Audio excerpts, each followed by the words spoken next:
Until the pandemic came and hit us, I think a lot of people were not quite so aware as to how much our lives are impacted by global events that might start anywhere. This is a real crisis. I mean, it's been clear that this was likely to spread in the U.S. We need to be thinking much more ambitiously. Climate finance is a very big issue. We, the Center for Global Development, we're a group that try and see how we can make the international system that supports global development work more effectively. CGD came about because it was time to focus not only on what developing countries should do, but much more on what the rich world should do. How do we finance infrastructure in the poorest parts of the world? How do we increase productivity in agriculture? What kind of policy brings out the best outcomes? Some of our previous work has helped to come up with a kind of innovative financing mechanism that was used to help launch pneumococcal vaccines. We really have researchers and experts here at CGD who come at these issues from multiple vantage points, and I think that's just what helps make our research more rigorous, more rich, and actually more connected to the realities that decision makers are grappling with. We've been looking to CGD for all of your research and analysis to guide us. So CGD is nonpartisan. Because of that, over the years, that credibility has given us significant convening power. Our government highly values the work. What CGD is about is you can ask those difficult questions that people refuse to ask and actually find solutions. We're thinking about how climate change will impact migration patterns, how that will in turn have impacts on people's health. It's challenging to be able to align budget with ambitious programmatic goals, but it can be done. Every single time that we're able to get it right, it means we're reducing significant poverty. If you can help to make things a little bit better, that's a good way to spend your time.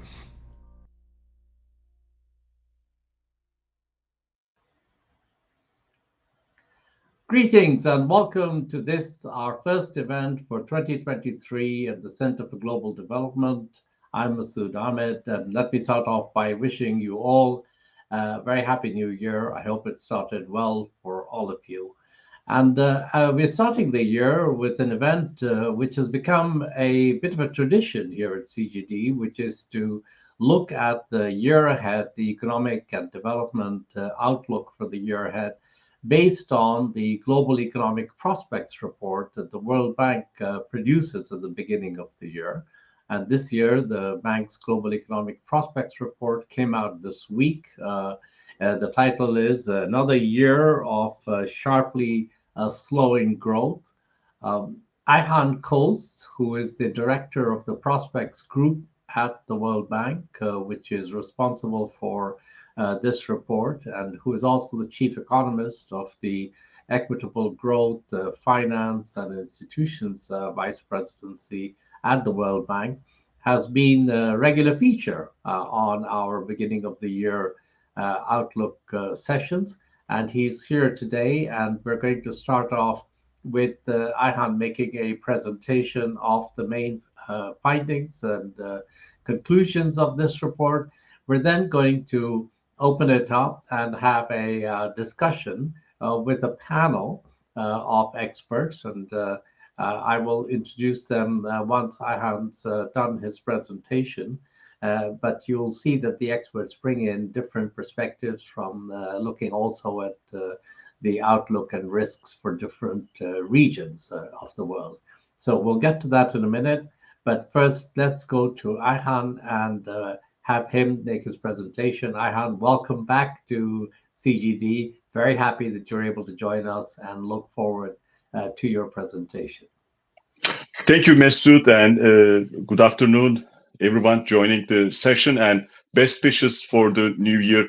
I'm going to show a small set of slides. Let me quickly share them, and then we will move to the panel. So the report we released yesterday, we release this report every 6 months.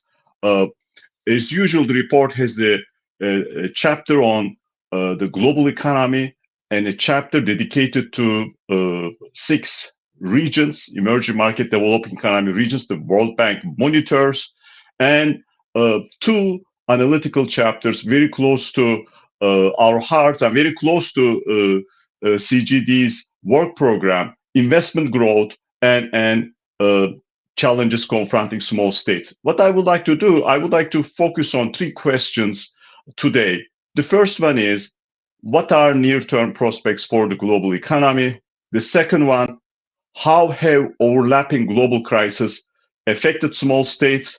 And the third one, what are the policy priorities? I'm going to use this acronym EMDEs, emerging market and developing economies. So let me start with the first question. What are the near-term prospects for the global economy? There are a number of the statistics here, but the big message is that global economy is slowing and slowing very sharply. So last year, we had growth around 2.9%. In June last year, we thought that global economy will deliver growth around 3% in 2023. Now we downgraded that number almost by half to 1.7% for this year. When I think about how small this number is, when I go back and look at the history, this is actually the third lowest growth number since 1993. So the past 3 decades, the only lower numbers were global economy registered in 2009 and 2020, and those were years of global recession. In a nutshell, global economy is on a razor's edge. We think that even a small shock can trigger a global recession, which I'm going to talk about very soon. Now, when you look at country groups, advanced economies, emerging market, developing economies, we downgraded growth forecast for 2023 and 2024. If you look at regions, these 6 regions I mentioned, we downgraded growth forecasts, all of them, for this year. Now, advanced economies are going to slow. Growth is going to be around 0.5%. This is a very sharp slowdown. These types of slowdowns in the past have foreshadowed global recessions. Emerging market developed economies, growth, the headline number is around 3.4, which is quite similar to what we had last year, but that's entirely because of China. China slowed quite sharply last year. Growth was a bit above 2%. This year, we think that China will deliver growth around 4.3, if not higher. If that happens, we will see this 3.4% growth number. But when you exclude China, other emerging market developing economies, they are slowing sharply as well. The growth will go down to 2.7%. Now, China can be the bright spot if it basically moves past the pandemic, the kind of the outbreak that's underway now, in the second half of the year, delivers higher growth rate. But we basically downgraded growth forecasts of all advanced economies. We downgraded growth forecasts of nearly 70% of emerging market developing economies for this year. In other words, this is a broad-based slowdown. All countries will feel the slowdown one way or another. When you look at the regions, East Asia Pacific will have higher growth because of China. Sub-Saharan Africa will have higher growth, but that's a marginally higher number. We are very worried about growth performance of Sub-Saharan Africa. All other regions will pretty much see weaker growth rates. There is a wide range of reasons why we have this type of weakness. One important reason, of course, elevated inflation and rapidly tightening financing conditions because of this very fast increases in interest rates, the fastest tightening cycle we have seen over the past 4 decades by advanced economies. And then we saw significant volatility in commodity markets, and the legacies of the Russian invasion of Ukraine still with us. Of course, global trade has been slowing sharply. We downgraded our global trade forecast from around 4% to 1.6%.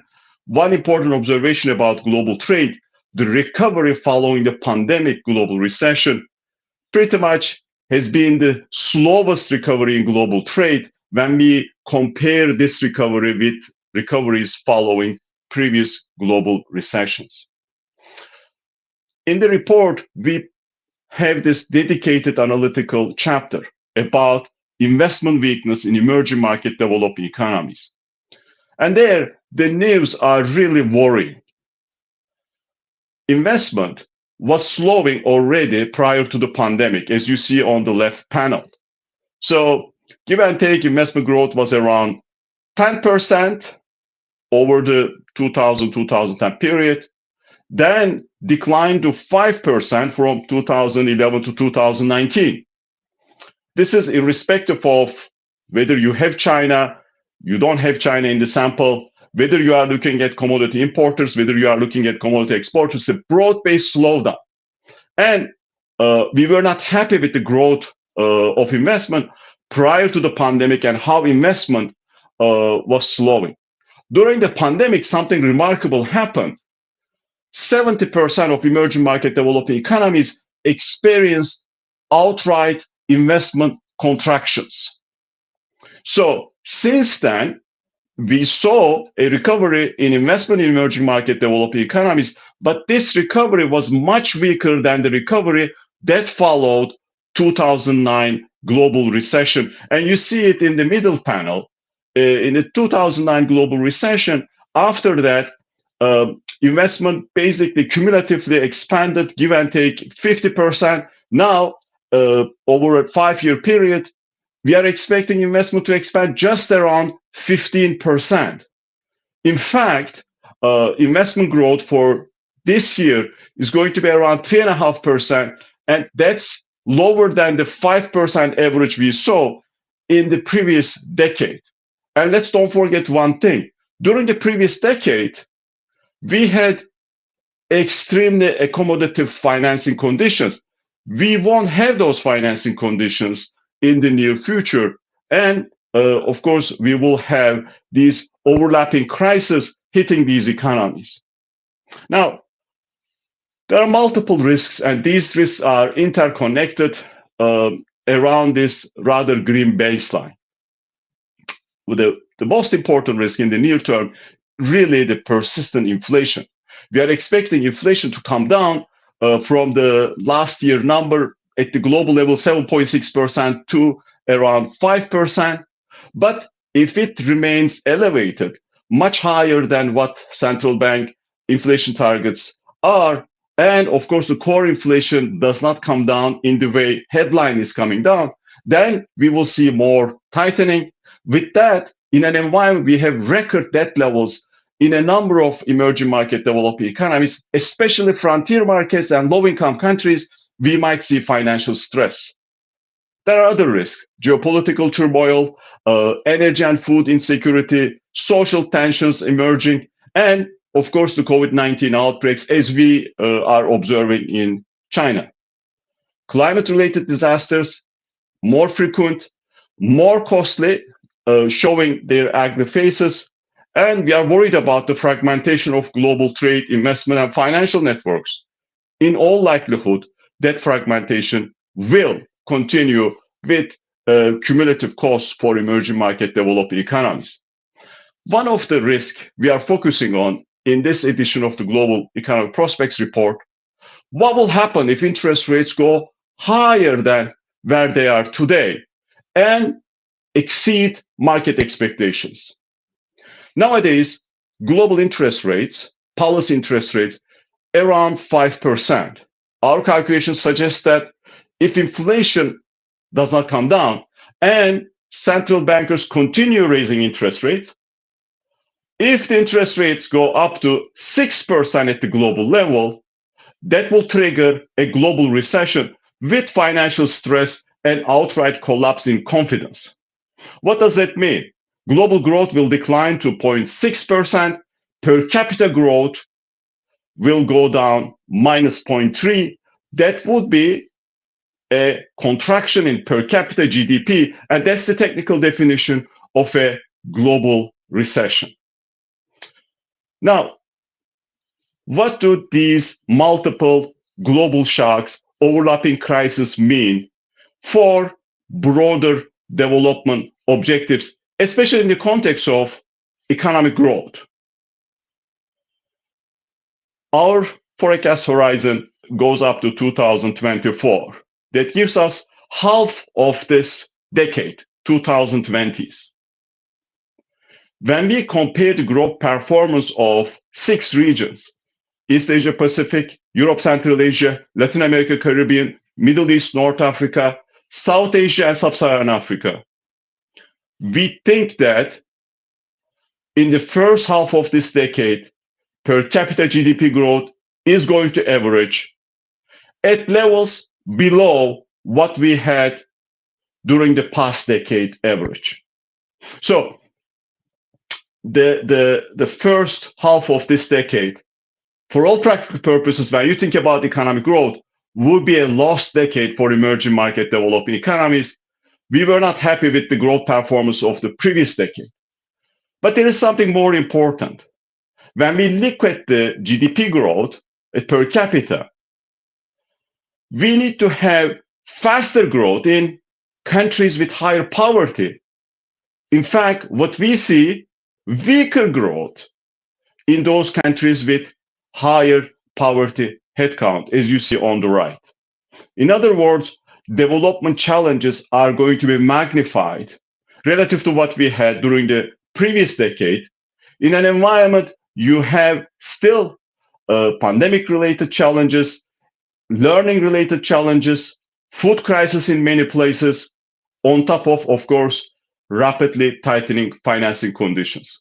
Let me turn to very quickly second question. How have overlapping global crises affected small states? Now, for those of you who do not know what small states are, these are countries, they have 1.5 million or less people residing, population numbers. They tend to be quite open to trade. They rely a lot on food and fuel, more than other, of course, emerging market developing economies. A number of them are small island states. They rely heavily on tourism revenues. Because they are small island states, they tend to be far away from major markets. With these features, what happened during the past 4 years, small states were hit hard by these overlapping crises. This is on top of their vulnerability to climate-related natural disasters. These disasters have been pounding these countries over the past 2 decades already. Now, because of the pandemic, small states contracted by more than 11%. This was 7 times larger than a typical emerging market developing economy experienced. Since then, recovery in small states, as you see on the left, has been very weak, much weaker than what we saw in emerging developing economies and, of course, advanced economies. In fact, small states still yet to go back to pre-pandemic GDP level, while emerging market developing economies delivered that in 2021. What happened is that pandemic was a big shock, tourism revenues collapsed, these economies had a depression-like recession, and then, of course, financing conditions start getting tighter. Most of these economies are heavily indebted. During the pandemic, they accumulated even more debt. And then Russian invasion of Ukraine started. They had a significant terms of trade shock because of the increase in the prices of energy and food. And some of them were also dealing with climate-related shocks. So small states are like canaries in the coal mine. They are telling us the types of destruction we see in these middle income countries, and of course, the type of destruction we might see if we continue basically experiencing these types of multiple crises in developing economies. So what are the policy priorities? I talked about cyclical issues so far. Let me briefly talk about structural challenges. The damages and losses associated with natural disasters, they have been increasing. When you look at small states, for example, in the case of those in the Caribbean, they lose, give and take, 6% of GDP on average per year when they have these types of natural disasters. So we need to think how we can get ahead of the climate problem and protect these most vulnerable economies. Food insecurity prior to pandemic was an issue. Now it is a kind of a monumental challenge, as you see, especially in fragile low-income countries. We have significant number of people living basically on the edge of hunger. Prior to the pandemic, there was a big learning crisis. That learning crisis today magnified because of the school closures. And that has cascading impacts for, of course, generations to come.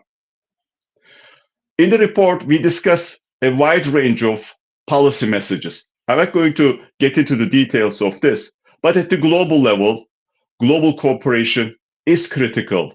And that cooperation has to start with thinking about macroeconomic stability and, of course, overcoming the challenges of climate change, food insecurity, and the debt distress in many frontier and low-income countries. At the national level, every crisis presents an opportunity. We are expecting countries to have stronger policy frameworks when it comes to monetary, fiscal, and financial policies, but at the same time, undertake structural policies to improve investment growth, to improve potential growth. Let me quickly summarize. What are near-term prospects for the global economy? We will have the weakest growth performance outside of global recessions of the past 3 decades. Further investment slowdown on the heels of a decade of subdued investment in the 2010s, we are seeing in the horizon, and there are significant risks. Second question I ask, how have overlapping global crises affected small states? These economies suffered a far more severe recession during the pandemic and now experiencing a much weaker recovery than other emerging developing economies. Finally, what are the policy priorities? At the global level, we need to work together and better and at a much more rapid pace to address this, broader global issues.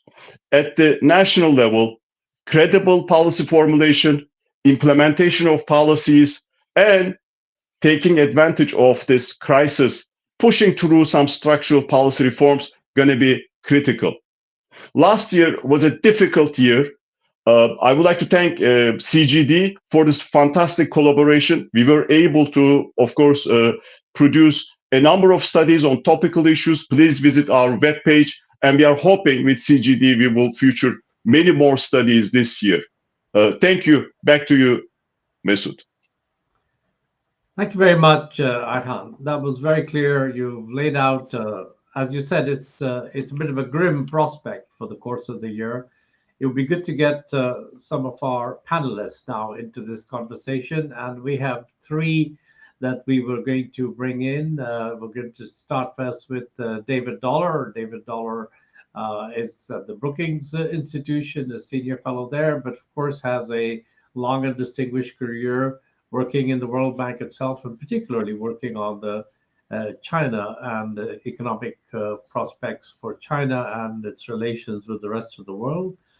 We also have Don Holland joining us today based physically in London today, Don. So thank you for staying up a little later in the afternoon. Don Holland is the Director of Economic Research at Moody's Analytics and a member of the Irish Fiscal Advisory Council. And Don will bring perspective from her role in the markets and understanding also what is happening in terms of the access of many of these countries to capital. And then we have Liliana Rojas Suarez. Liliana, of course, is senior fellow here at the Center for Global Development, and also very much directing our work on Latin America and on emerging markets more generally. So that's a group of people. I'm going to start right away. Maybe start with you, David, if I may. In that table that I have had, you saw that East Asia was slowing down, but still doing pretty well, and a lot of that was due to China. Now, of course, historically, we've always thought of China as being the outlier high number on growth that pulls up aggregate numbers for emerging markets and for East Asia. Actually, what struck me in looking at that table is that the difference isn't quite as large anymore. Chinese growth number somewhere in the mid fours for this year is higher than many developing countries, but a lot lower than it used to be. And I guess I have a two-part question to you, David, to sort of your views on. One is, so how confident should we be about that mid fours number? Because it does matter. I mean, if China instead of 4.5 is growing at 3 or 3.5, that has a big impact on the rest of the world. But secondly, also, should we now start thinking about that sort of range, the 4 to 5% range, as the steady state number for Chinese growth going forward? And should the rest of the world start planning around that rather than around the 8, or if you go back a little further to the decade when 10% used to be the average annual growth rate there? What's your take on all of that? Okay, well, thank you, Masood. And first, congratulations to CGD for 20 years. And congratulations to Ayhan for a very nice report and presentation. I think the analysis in the report is basically very solid. To start answering your questions, Masood, China's playing a very interesting role in this larger picture that we were just hearing about. China actually had quite a terrible year in 2022. China grew slower than the world economy. I don't think that's happened in decades, frankly. And so because China had such a bad year, and there were a lot of factors, but probably the most important was they continued to follow that zero tolerance policy toward COVID and prevent people from moving in and out of the country. Because they had such a terrible 2022, they're actually, they're kind of counter-cyclical in a sense. Ayhan described the whole world slowing down. China's actually accelerating a little bit from about 2.7 last year to their projection of 4.3 for this year. But they're accelerating to a pretty weak number, as you just emphasized, Masood. So, I think that's realistic because they face some long-run challenges around demographics. But probably more important here, they face these short-run challenges. They've now abandoned the zero tolerance for COVID, but it's quite chaotic exiting out of that policy. I think it's the right choice, and I think things will stabilize later in the year, but the first quarter is going to be very poor, probably the first half. So something like 4.3 is a reasonable baseline. But they've also continued to have problems in real estate where they've overinvested and they have too much housing stock in the wrong places, and real estate developers in financial trouble. And then they have the geopolitical tension with the United States. Their exports held up very well so far, up till the last couple of months. So we don't really see that trade war having that much effect so far. But now the slowdown in the advanced economies that Ayhan described, that's going to have a very significant effect. So, I think you're basically right, Masood. We're in a new situation with China. Somewhere in the 4 to 5 range is what we're likely to see. This report has China projected at 5% in 2024. Frankly, that struck me as a little bit optimistic, Ayhan. They can get to that, but it would take some good policy making. They really have to get the pandemic under control. They could do various things to cool tensions with the United States and the rest of the world. and they need various reforms to get a more efficient allocation of capital. The quantity of investment continues to be large, and I think that's fine, but the quality of investment decisions is really not very good. So they would need some pretty vigorous reform to get up toward 5, in my opinion, and they may very well not do it. So we should get used to a world where, they're more likely to be growing around 4.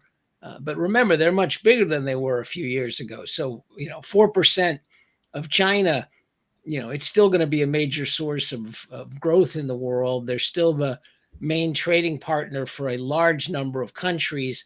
And so whether they can get up toward 5 in a sustainable way, that would make a difference for a lot of the countries. And we're talking about for a lot of places where poverty continues to be high. If their growth slows down below 4, I think, we're all going to feel that. And lots of interesting things to talk about, but I want to be brief Great.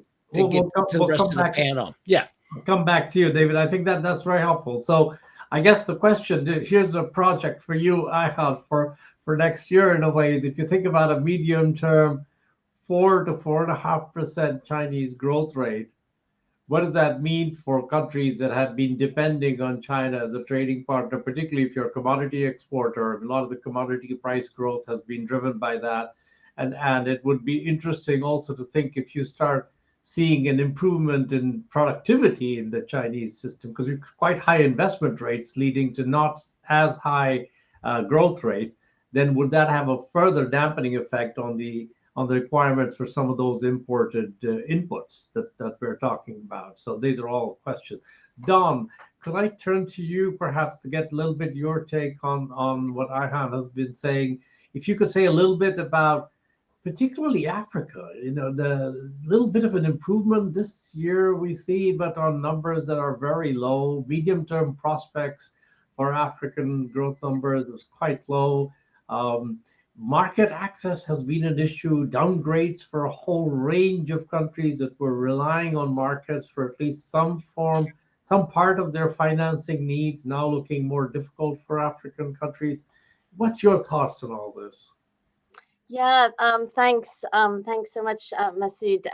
And thanks, Ayhan, for the great presentation. So I guess Moody's Analytics, we have a sort of very similar view to the prospects for growth in Africa to the World Bank's view, which is that generally the economy is expected, most countries are expected to continue growing next year, but really very lackluster growth, particularly when you look at it in per capita terms, as Ayhan was highlighting, and the need for faster growth, particularly in the lower income countries, if we want to make any progress towards catching up. We do see some higher risks of recession materializing in a few countries, including in particular South Africa, partly because of the persistent power shortages and outages there, but also higher risks of recession in countries including Egypt, Nigeria, Ghana, and Zambia. So it's definitely, as we were talking, is a sort of sitting on this knife edge where it could easily tip into a sort of more downward spiral. I think there are two areas of risks that I would highlight. So food insecurity, which Ayhan has already sort of emphasized, I think is a key risk in Africa, and also currency depreciation and how that interacts with the high levels of debt is an area where we see as an important concern. So, even in the absence of an outright recession, there are continued risks that we could see food insecurity rising this year, even in a growing economy. Why is that? Well, there are some good signs. We've seen food prices are coming down. We have fertilizer prices coming down. We have wheat flowing out of Russia and Ukraine. And these are all positive, but we also have the legacy of last year, and food stocks are at very low levels in many countries, including Uganda and Mali and several others. And of course, this has even broader risks. Food insecurity, of course, is a huge risk in itself, but also is closely intertwined with risks of increased social discord. So that's certainly one area of concern. So the other area I would highlight is the currency depreciation in countries that don't have fixed exchange rate regimes. And it's particularly a risk in the non-oil exporter countries that saw current account balances deteriorate last year. We do see, so oil prices are on their way down, but we expect them to sort of level out at around $70 per barrel. So still high enough to give a fairly comfortable return to oil exporters. But each individual currency will respond depending on what happens to their specific terms of trade and current account pressures. But in general, in a world with high risks, we're on the knife edge of a global recession, rising interest rates in the US and Europe. It's bound to continue driving a flight to safety, capital outflow, and exchange rate pressures in developing countries, especially countries that are considered higher risk, which encompasses, by Moody's Analytics terms, we would classify almost every country in Africa, with the exception of about 2, as high or higher risk countries. So we think that there's some significant risks of pressures developing there that would exacerbate inflation. We've already seen sort of double-digit inflation in a lot of countries across the region, which in turn increases risks of social unrest, which in turn, and it also pushes up interest rates, raises risk premia, and can lead to this vicious cycle with the debt dynamics. And I read in the World Bank report that 60% of countries in sub-Saharan Africa are at high risk of debt distress, which means it really wouldn't take very much to sort of tip the balance and lead to a more severe downward spiral across Africa. Thank you very much, Dawn. We might come back to the debt point in a minute, but before we do that, Liliana, we've talked a lot about the lost decade. Latin America had a lost decade in the 80s. Now we're thinking maybe we're approaching it. And last year, I remember when you and I were talking, and we were saying, this is looking more and more likely. And now I look at the numbers in Eihan's report, and the question really is, should we now just assume that the lost decade is going to be part of the landscape for Latin America? And do we have anything in terms of, is the risk of it being worse than a lost decade in some way? Yes, Masood. Well, first of all, I want to join the group in congratulating Eihan and his team for another great report this year. Thank you for joining CGD on this. So the bottom line answer to your question is yes. We can say that Latin America now is experiencing another lost decade. For comparison, to look at the numbers, during the 80s, the region grew at an average rate of 2.2%. If we were to include 1990, which was a real bad year because of large output contractions, the average growth rate for the decade was 1.7. Now, if you take the last 10 years, the last decade for Latin America, the annual average growth rate is projected to be just 1.1%. So it's below the growth rate during the 80s. Let me give you 2 additional statistics and a related fact that kind of cement my view that not only Latin America is in a lost decade, but it's going to be more than a lost decade. It's going to be adding more years. First, over the last decade, Latin America not only stopped but reversed its process of convergence to the level of per capita income in advanced economies. More specifically, we ran some estimates, and the region has been losing about 1% of income per capita relative to advanced economies every year since 2014. So without radical growth promoting reforms, closing or narrowing the income gap with advanced economies, it seems like an impossible task. Honestly, for Latin America to make advances, our estimates show that the region should be growing at about 6 or 7%. So far, so far from where the region is right now. Second, the level of labor and firms' informality has increased in the last years, triggered by the pandemic. It is so bad that in many countries, informality is now reaching over 65% of employed workers. And in some countries like Bolivia and Peru, this ratio is higher than 75%. So informal jobs are, as we all know, largely low quality jobs and with very low levels of productivity. So low productivity in the region is a major factor explaining the low economic growth in the region that is going to be persistent.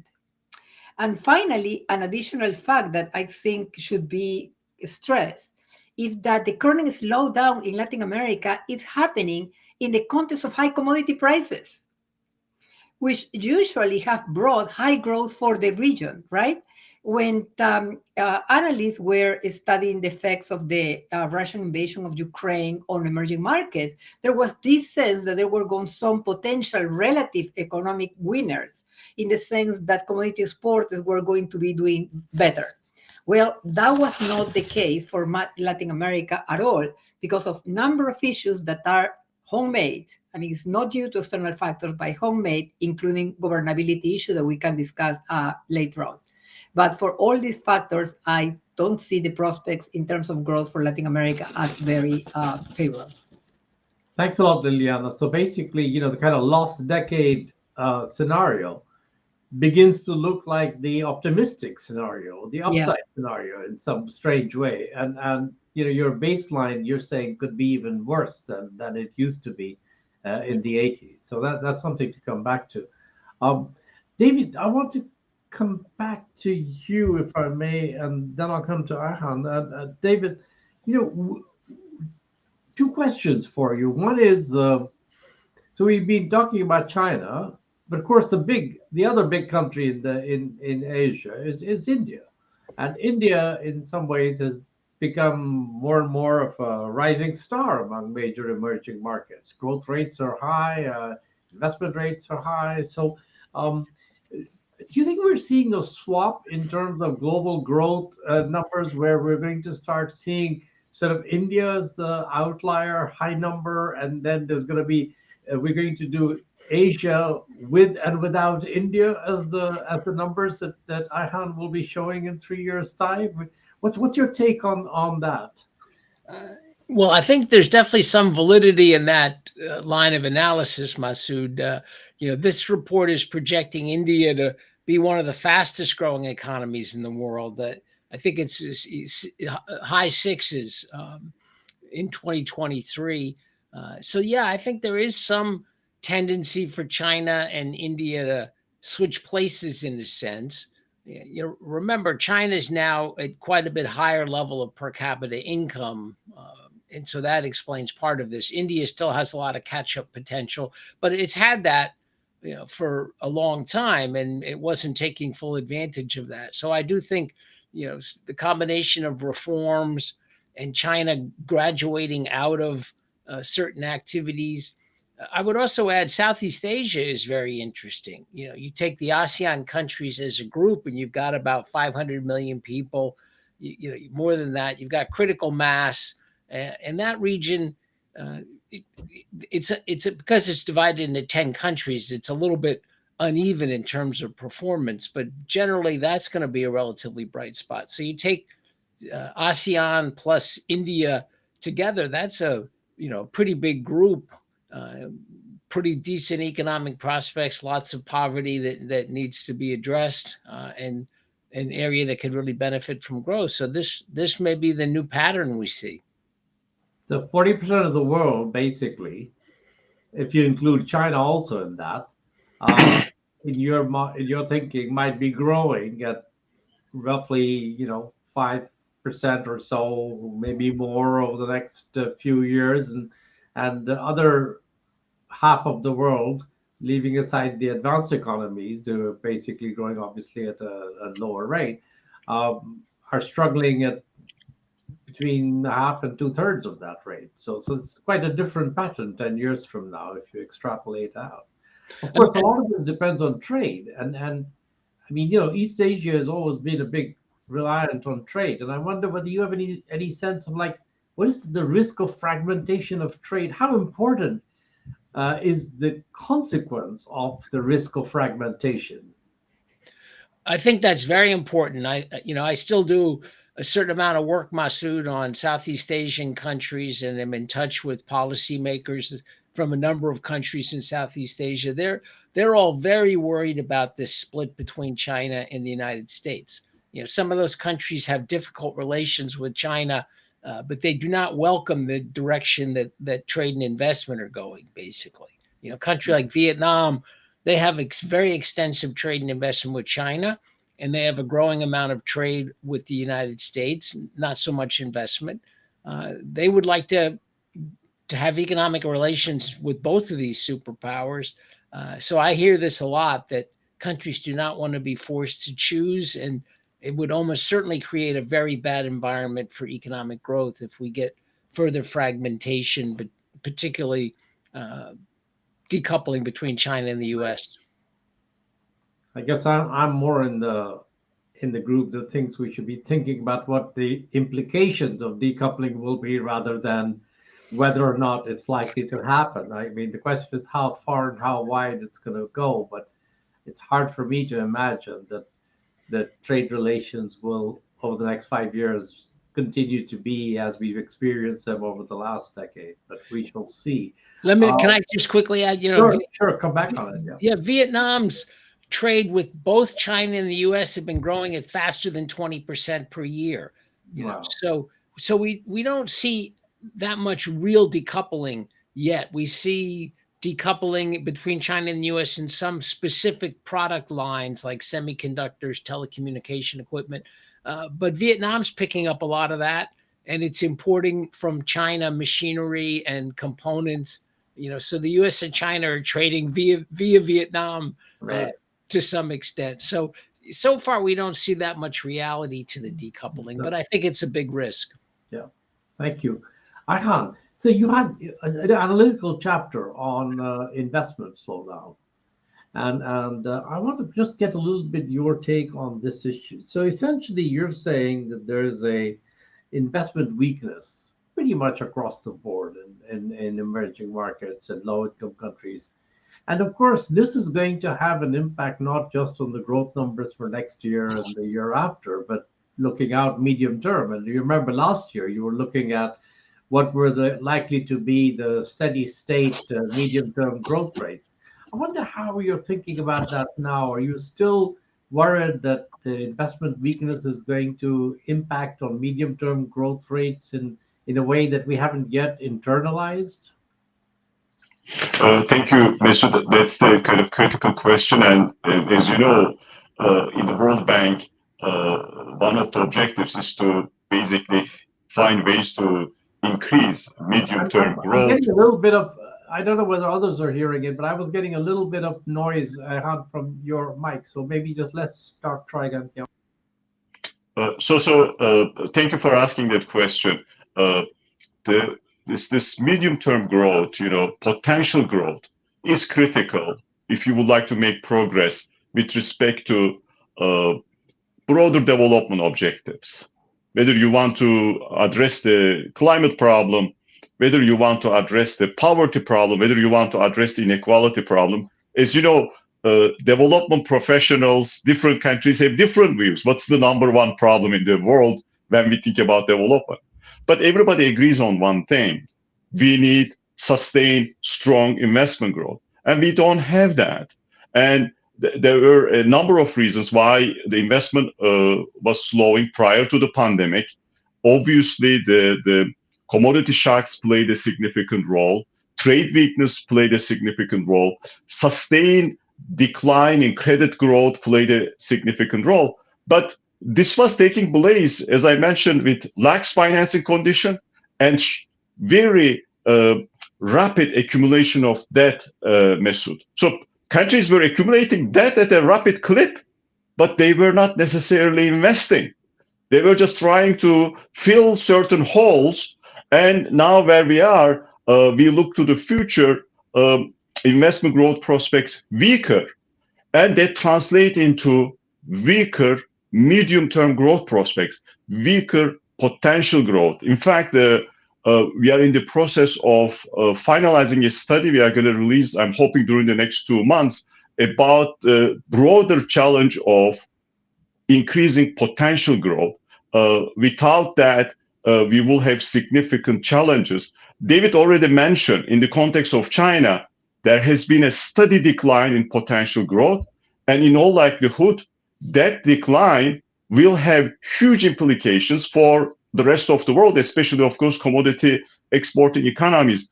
I took note of the assignment you gave me, Masood.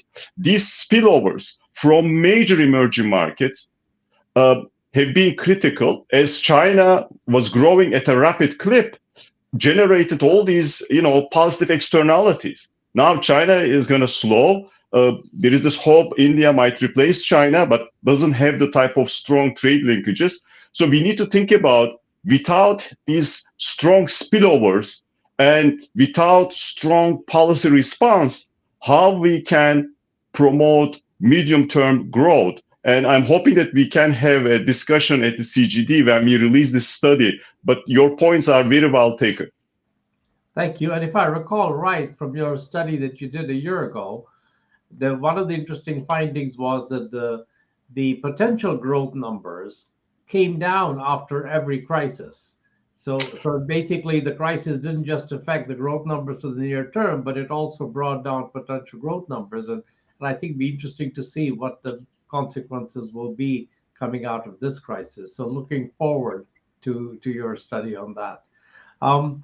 Liliana, I remember you did the study last year with IDB, where you were looking at enterprises and their decision making, how they had been impacted by the crisis, and anything we can draw from the enterprise balance sheets in Latin America on how you think about investment and growth. I mean, is any good news coming from that? Well, okay, yes, thank you, Masood, for that. Yes, with Inter-American Development Bank, CGD prepared a report that used balance sheet data to assess how corporations behaved during the pandemic. And what we did is we divided firms into two sectors: those that we call the damaged sectors. Those are the ones whose real revenues are still at levels below those of 2018 in the pre-pandemic years, and those whose revenues are above 2018 levels, and those are the recovered sectors. And this is what happened in terms of the data that we analyzed. All sectors reduce labor costs, right? Which is the other side of the coin of the decline in formal sector jobs. And expected profits fell radically. By the end of 2029, profits started to increase in the recovered sector. However, facing the recent global shocks, especially the increase in global financing costs, profits and variable costs are declining again. This is basically signaling that jobs in the formal sector in Latin America are not likely to improve significantly in the foreseeable future. But most importantly, firms in all sectors issued debt to build liquidity in order to survive the pandemic, but that was not used at all for investment. Because of that, the stock of fixed assets, which is the most productive capital in firms, fell and have not recovered at all. Even more, using the most recent data shows that fixed assets continue to decline in 2022. And almost 3 years after the onset of COVID, productive capital remains 20% below pre-pandemic levels. So combined with higher level of indebtedness, many large companies remain quite fragile, threatening economic growth prospects in the region. Because imagine, right? How are you going to grow if the stock of capital is 20% below what it used to be? So no, not really good news from the balance sheet of firms. Okay. I want to come back, maybe Dom. We've been having this conversation for best part of an hour, and we haven't talked about how the war, the invasion of Ukraine, and the consequences of that are going to impact investment. I mean, first of all, we know that there's going to be some reconstruction, rebuilding in Ukraine at some point, but beyond that, in the neighborhood of Eastern Europe and Europe more generally, and what that will do for the way we think about growth and investment going forward. Any thoughts on that nexus of issues from your perspective? Well, very good question. I mean, of course, the conflict remains ongoing and is difficult to predict how it will evolve. Eventually, there will be a very large reconstruction bill, which at the moment, when you look at the numbers involved in sort of rebuilding, it's sort of unfathomable how large it is. But in broad terms, in terms of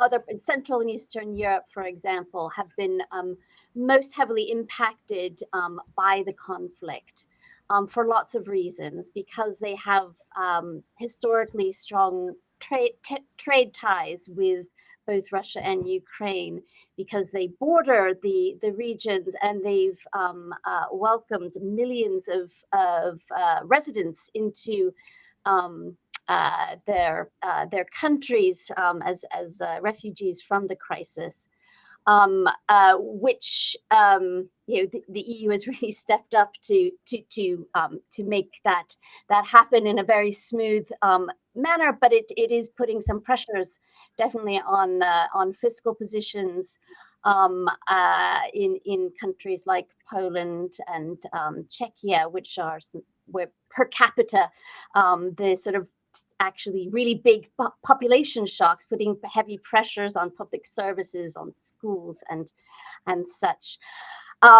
In terms of how it impacts sort of more sort of investment prospects going forward, I think one thing that is evident is as a result of the crisis is that NATO countries have committed to increasing their military spending. And what that does is it will necessarily shift some spending away from other social programs towards security spending, which will have sort of long-term repercussions across Europe and across the world. Thank you very much. Thank you, Dom. Ayhan, I want to come back to you to close out. It's a pretty grim hour we've just spent. And everyone is really pointing out different ways in which next year is going to be difficult. And I've no doubt it will, for all the reasons you've outlined. But is there anything in your report that you think gives us a glimmer of hope, a ray of light in terms of things that might look better going forward? Are there any upside risks that you see, maybe in terms of that could lead to a better outcome? So, Masood, there are at least, I think, 3 pieces of good news. The first piece is central banks, so far the major central banks, have been very aggressive in terms of trying to reach their inflation objectives.